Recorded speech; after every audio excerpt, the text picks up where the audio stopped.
सास का कायाकल्प। राधा को अपनी सास से बहुत प्यार था।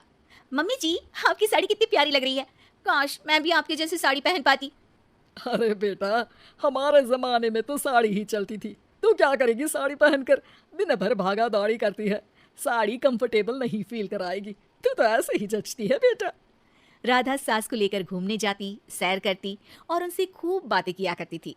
एक दिन, अरे राधा और माँ सुनो, अब हम लोगों को बम्बई चलना पड़ेगा। मेरी नई नौकरी वहीं लगी है। अरे वाह माँ, कितना मजा आएगा ना। अरे नहीं नहीं, मैं नहीं जाऊंगी। बड़ा शहर, बड़े लोग, मेरा दिल नहीं लगेगा।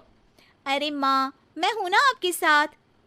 और सारा परिवार बड़े शहर में शिफ्ट हो जाता है। एक दिन, राधा, तू भी अब नौकरी में जाने लगी है। मैं तो बोर हो जाती हूँ। सोच रही हूँ आसपास की औरतों से दोस्ती कर लूँ।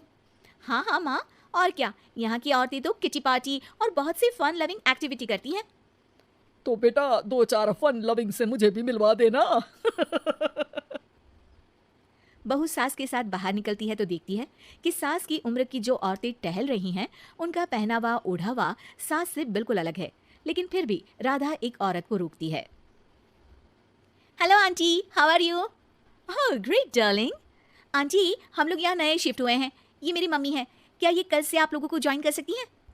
वो औरत सास की तरफ बड़ी ही अजीब नजरों से देखती है, फिर कहती है, अब ठीक है, कल से भेज देना। सास समझ जाती है कि उस औरत को वो ठीक नहीं लगी, लेकिन फिर भी वो कुछ नहीं बोलती। अगले दिन, अरे माँ, अच्छी सी साड़ी पहनकर तैयार होकर जाइए, आपको आपकी दोस्तों के पास जाना है ना। और नहीं नहीं, मैं सोच रही हूँ घर पर बैठकर टीवी देखूं। वैसे भी रामायण का नया एपिसोड आएगा। नहीं माँ, आप जाओ ना, लोगों से मिलो, बात करो, अच्छा लगेगा। ना चाहते हुए भी सास उन लोगों के पास जाती है, लेकिन सभी सास से बुरा व्यवहार करते हैं। सास मुंह लटकाकर घर आ जाती है। बहू समझ जाती है कि सास को कुछ हुआ है। वो रोज सास को पार्क में भेजती, लेकिन सास रोज मुंह लटकाकर वापस आ जाती।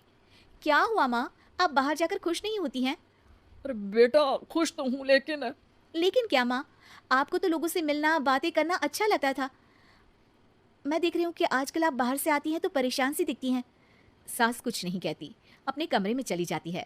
अगले दिन राधा चुपके से सास के पीछे पार्क में जाती है। हेलो, कैसे हैं आप लोग? एक औरत मुंह बनाकर साइड हो जाती है। सभी एक दूसरे से बात करती हैं, लेकिन राधा की सास साइड में चुपचाप अकेली बैठी रहती है। राधा घर आती है और सास के वापस आने का इंतजार करती है। सास मुंह लटकाकर घर आती है।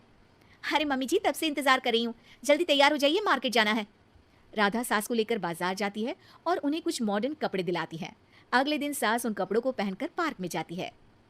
Oh my God, you are looking gorgeous. Beautiful top, कहाँ से लिया? हे, मेरे घर में कल किटी है, तुम जरूर आना। अजीब औरतें हो तुम लोग। मैं रोज आती थी तब तो तुम लोग सीधे मुंह बात भी नहीं करती थी।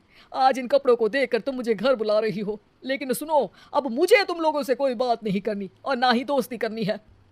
अरे तुम तो बुरा मान गई। वैसे दोस्ती नहीं करनी थी तो ये कायाकल्प क्यों किया? ये मेरी बहू ने किया है। मैं यहाँ सिर्फ ये देखने के लिए आई थी कि तुमको मुझसे समस्या है या मेरे कपड़ों से। कपड़े तो बदले जा सकते हैं। अच्छा चलो, जो भी हो, अब हम लोग तुम्हें अपने साथ रखने को तैयार हैं। लेकिन अब मुझे तुम लोग नहीं पसंद। ये बोलकर राधा की सास वहां से चली जाती है।